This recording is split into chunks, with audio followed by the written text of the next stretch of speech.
might have talked about in the past, we see a lot of bicycles, but nobody registers their bikes. So we can look at the number, but we have nowhere to go because nobody's registered it. So we can't return it to the owner. We find a lot of tools and stuff like that in illegal camps. And usually most people that are living in a tent under the freeway don't have like $1,000 or $5,000 worth of snap-on tools. So they came from somewhere, and people don't report it. They don't keep track of the numbers. Even just taking a picture of the serial numbers and your stuff. When you file your police report, you have that information that we can return to the rightful owner. So there are some criminal elements out there with that. Anybody else have anything? Any changes? I heard they're cleaning up Monterey. Is that changing? Yeah, they've been doing a lot of cleanup there. And then in the last couple weeks, I was with Caltrans, and we were kind of working northbound on 85 from 101 up through Cottle. There were some encampments on the right shore that were kind of dug in, pretty well established. And those people have moved on. And for us, the next step is to keep going back to make sure they don't come back. A lot of damage to chain link fence. And Caltrans is kind of getting away from chain link fence because it's really easy to just cut holes in it and then they get access. Freeway zones and businesses and things like that. So Caltrans has been looking at, they call it expanded metal. It's almost like a fence, but it's like almost a sheet of metal with holes in it, and it's a little harder to cut. They've also been doing some work with wrought iron, and just try different things and see what works. But given enough time, you're going to get through it. So we just got to keep going back and offering that encouragement to stay out of the freeways and stay out of those places. And you guys are mostly on 85 and 101 around here, right? Our office covers 237, 680, 280, 101, 85, 87, 9, 35, 17. Forgetting another freeway system. I think that's all pretty much it covered. So we cover more freeway systems than any CHP office in the San Francisco area. We have the biggest office geographically. So yeah, there's a lot of stuff going on, and that's why a lot of times you don't see us is because we're going where the hot spots are, and we're kind of bouncing around, trying to prioritize what needs our attention first. What's the status of the Fab 5? There was this team that 5 officers were found out of the freeways and catch speeders and cell phone users. I'm not familiar with Mr. Fab 5. Roadshow calls them the Fab 5. That might be a different area. But I think it got disbanded a couple years ago. You guys ever get off Fab 5? Talking about speed team. Yeah, speed team's been gone for several years. Yeah. But not coming back. We replaced it with a cops team. That is a 2-man team. They're Officer Havens, Officer Basil. They're your, not Fab 5, they're Fab 2. Dynamic duo. Dynamic duo, I don't know what to call it, but they respond to traffic complaints, homeless encampments on a case-by-case basis. They run informal SEUs throughout the county. They are like the free safety of the office. They go wherever the need is and they make it happen. It's something we just started back in September of last year. And I think they've issued over almost 600-700 citations in that time frame. So they're out there doing the Lord's work. And they're out there really making a difference. So, dynamic duo.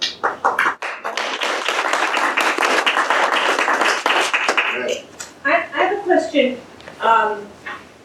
When I'm going down the freeway and I see a car doing something really dangerous, weaving in, cutting people off, obviously driving in what a reasonable person would consider to be a really dangerous fashion.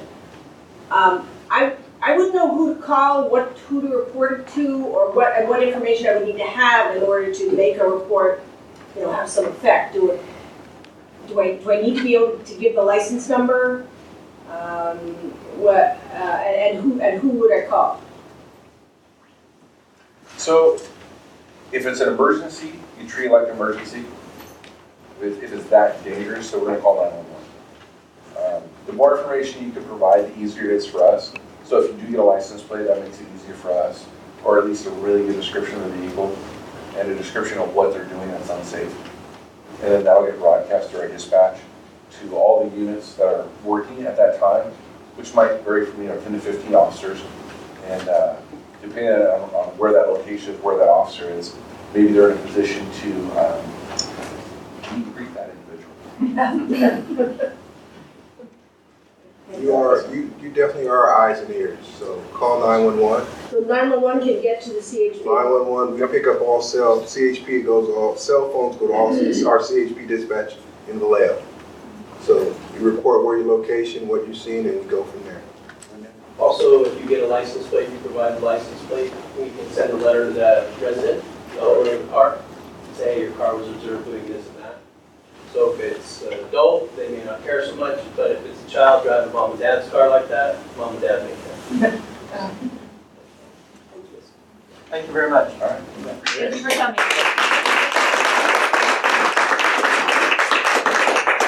Next, to office, Vanessa Sandoval. Hello, everyone. And as Captain Funk said, you are all my favorite neighborhood association as well. You say that to everybody. I really don't. I must say, though, that Coddle to Lean is giving you all the love that you're making. So they gave me a certificate, which I have hanging in my office. Oh, Very sweet. Thank you. We'll take care of that. But no, thank you so much for these meetings. It's always great to be here. So just a few neighborhood-specific updates. So first I wanted to talk to you about the Calms, now known as the Safer Camera Project. So these are this was the camera project that won during the first round of participatory budgeting. So the city and the Safer nonprofit have finally come to an agreement. They've signed a contract, and the first disbursement of grant funds was made last month. So this Safer, which is a nonprofit organization, is going to begin the implementation of the project. They currently have a website that you can visit. We'll be sending out an update to everyone in the neighborhoods that are going to be benefiting from the cameras, to everyone in those neighborhoods on Nextdoor. So you'll be getting some more information from us soon with a link to the website. But we're planning on seeing these signs come up probably within the next several months, and then some of the cameras coming up as well.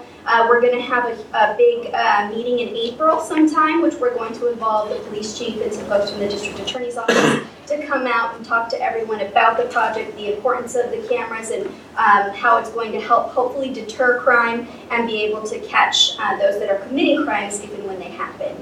So that project is moving along. What was the big holdup was the contract with the city and figuring out the terms of the agreement, but we were able to work all of that out, and the money has already been, at least a portion of it has been dispersed. The other update that Greg asked me for was the house on the hill. So there's a construction project that was proposed several months ago, and it's sort of been stuck in the planning process. So the planning department has taken into serious consideration all of the concerns that were raised from the neighbors. Things about setbacks, specifically where on the hill the house would be. And so the applicant has been asked to make several revisions to the plan, and that process is still taking place. So basically what happens is the property owner will submit plans to the planning department, they will review them, recommend changes, and send them back. We've sort of been stuck in that process for several months, and that's still where we're at now. Once there is a plan that the planning department finds acceptable, then the project will move through the planning commission. And at that point in time, everyone will be noticed, and you'll get an opportunity to come down and know exactly what's happening. The square footage of the home has been taken down quite a bit, and it's been relocated, and some setbacks have been mandated. So the project has changed significantly from that community meeting that we had several months ago. So it may be likely that there would be another community meeting if and when plans are moving forward to the next stage. And then the other question that Greg had that is relevant to you all locally is the grocery outlet. So grocery outlet is moving into the old Nob Hill building.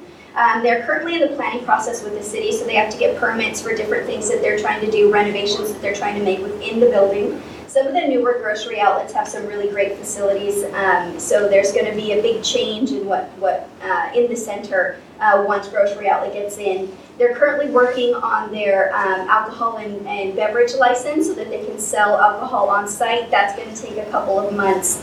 We don't expect it to open anytime immediately, probably at the end of the year, if not a little later. But they're moving in, and so you'll have a new grocery store in your neighborhood hopefully soon. In terms of some citywide updates, so this weekend there will be 3 community cleanups. There will be a Santa Teresa Park cleanup from 9 a.m. to noon on Saturday at Santa Teresa Park, weather permitting, and that's being hosted by the Friends of Santa Teresa Park. The one up here, right? Yeah. Big one, Mhm. okay. It's a county park, but we work very closely with the Friends of Santa Teresa.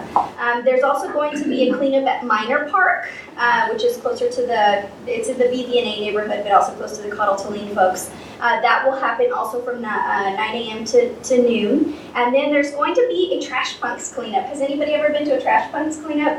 So the Trash Punks is a group here in San Jose that they do cleanups all across the city. They're a very dynamic group. They get tons of volunteers out. The Trash Punks is rain or shine, so they're going to be out there whether or not it's sunny, and they're going to be cleaning up Monterey Road. So the council member has invested a significant amount of time in getting the Monterey corridor cleaned up. So as many of you have seen, there's a lot of encampments, there's a lot of illegal dumping going on Monterey Road. So Trash Punks will be out there. They won't be able to get on the tracks. Obviously there's liability and safety issues there, but they will be cleaning up Monterey Road basically from center as far down as folks are willing to walk. So you'll see them out there if you're interested in helping. They're going to have a tent right on the corner of Center Road in Monterey, and they're going to start at 9 a.m.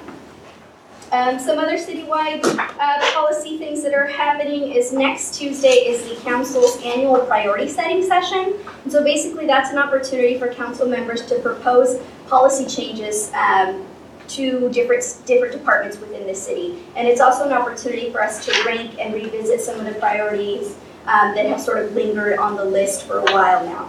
And so the council member will be sending everyone some information on Nextdoor tomorrow and on Monday about some of the policies that we've moved forward. Some of the things that we're working on are the abandoned shopping cart ordinance.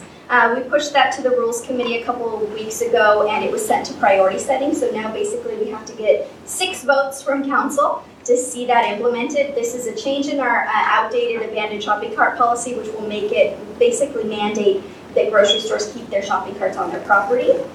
We're also working on a policy to change the city's wage theft ordinance to make sure that the construction industry workers are included in that. So unfortunately, wage theft is rampant among the construction industry. In particular, there are a lot of unscrupulous contractors that don't pay their workers. Many of you might have read some of the situations that were happening at the Silvery Towers development in downtown, where they were actually had workers held against their will. They weren't complying with safety measures, and there was a worker who died on that job. And so we're trying to change our wage theft ordinance to make sure that contracts aren't being given to contractors that have basically a history of mistreating their workers. So the contractor on that particular job had thousands of dollars in outdated fines for wage theft and other violations, and had the city looked into it, we probably could have prevented some of this from happening. So we're hoping to change our ordinance. Some of the other things that we're promoting is traffic calming, so a revision of our traffic calming policy. On a monthly basis, maybe even weekly, we get requests for speed bumps, widened, more wide sidewalks or bumps, things that can slow down traffic in our residential communities. And currently our policy doesn't allow us the flexibility to implement those traffic calming measures, and so we want to update it so that it's much more flexible to meet the needs of our residents. And then lastly, we're proposing a program called Lockers for Homeless. So basically what it is the city would create locker facilities. We're not sure exactly the details, but the concept is that we would be able to provide our houseless residents a locker where they could store their personal belongings, a blanket, shoes, their personal documents, identifications, birth certificates, those sort of things, so that they have somewhere safe to keep those items that they need. And that way we avoid these items being swept up during abatements or getting lost or stolen in transition while they're finding a safe place to sleep. We feel that this will bring stability to our homeless population, and it'll actually maybe be an incentive to connect people to services. And we also feel it'll help curb some of the blight and litter that we're seeing on our streets, because people will have somewhere to store at least their most valuable belongings. So those are some of the things that we're working on. We encourage you all to look at the priority setting process. It's very interesting. There's a lot of proposals from many council districts. And if you're interested in one or if you want to support one, we ask that you contact all the council members, send an email to everyone on the floor on the council and let them know that you support that particular item and that you would like for them to vote for it. Because what's going to happen is we're going to have about 28 items that are currently on this list, and the item has to get 6 votes in order to move on to the next phase. And so we're hoping that we can have your support from our other council members. So if you want to take the time, send an email to everyone and let them know which one of those policy proposals is important to you and encourage them to vote for it. Any questions for me? Is Curtin part of, what is Sergio's district, does it include? So we go as far north as Center Road, Far north is Center. Is Yeah. Curtin as far south as Morgan Hill, as far west as Snell, and as far east as Symphony, I think is the smallest. Because I was on the off ramp off of 87 today in Curtin. Yeah, that's, And that would, there's a homeless encampment there. It looked like a garbage dump. It was horrible. it was on the on-ramp or on? No, it's off on the to the right of the as you're turning onto. So that's either going to be District 6 or District 7. If you It's just absolutely odd. If you want to send me the information, or if you visit Homeless Concerns, the website, the city website, you can report the encampment and they'll go out and take a look at it and see if it's on city property, they can initiate abatement or let you know if there's an abatement scheduled. And if it's on Caltrans property, then they can actually help. It may have been that area flooded, and because for the trash, it was just amazing. Yeah. And then as I went further into the area in the back, visiting the store in the back of Home Depot, there on Monterey Road, and the home, there was just, it was amazing, just bags of trash. People are camping out on Almaden Express. I mean, it was amazing. Yeah. I've never seen anything crazy. They just fixed the Story Road on-ramp at the 101 South yesterday, and they're going to tackle these things one by one. I talked to one of the safety guys. If we have time for 1 or 2 more questions, we better kind of move along. We're a little behind. Yes. I believe at the last meeting, you gave information about using community center parking lots for Yes. families who are homeless. Mhm. How is that going? So that's moving along. We just actually last week we passed the city safe parking ordinance, which basically legalizes safe parking centers at community centers, but also at places of assembly, so churches can do them now. The safe parking site that's been proposed for Southside Community Center, we are postponing the implementation of that program until we receive funds from the city. So we're getting, it's called heat money not from the city, sorry, from the state. So the state of California is gonna make an investment in some of our local communities and countywide and citywide. So once we get those funds, then we're gonna get the safe parking program up and running at Southside and Roosevelt. And we currently have a safe parking program going at Seven Trees Community Center. And several of our churches, actually, they've been doing it very quietly, and people might not even know that it's happening, but several of our churches in San Jose have been running safe parking sites for a while now. And that means that people can just. It means, yeah. No, it means that people who are currently living in their cars, they're allowed to park there overnight safely, and they have access to restrooms. There's minimal security, and there's oftentimes on-site social workers providing connections to services. Vanessa, a quick question. I've heard from several sources, including next door, that Sprouts may be coming in. The old spot. That is the biggest rumor that I have yet to confirm. But I have contacted the Office of Economic Development that has connections at Sprouts, so we're trying to figure out if it's true. I don't know if it's true. The last that we had heard, and the council member is actually in the process of setting up a meeting with a broker, with broker and Lowe's. So we're trying to find out what they're doing. What happens is a lot of times these corporations have a huge industry of buildings that they lease, and they lease them for relatively minimal amounts of money, and so they The landlord has no incentive to kick them out because they're getting the rent every month, and the corporation has no incentive to sublease because they can afford it and they don't like competition. So they just kind of let these places linger, which is what we saw with the Nob Hill situation.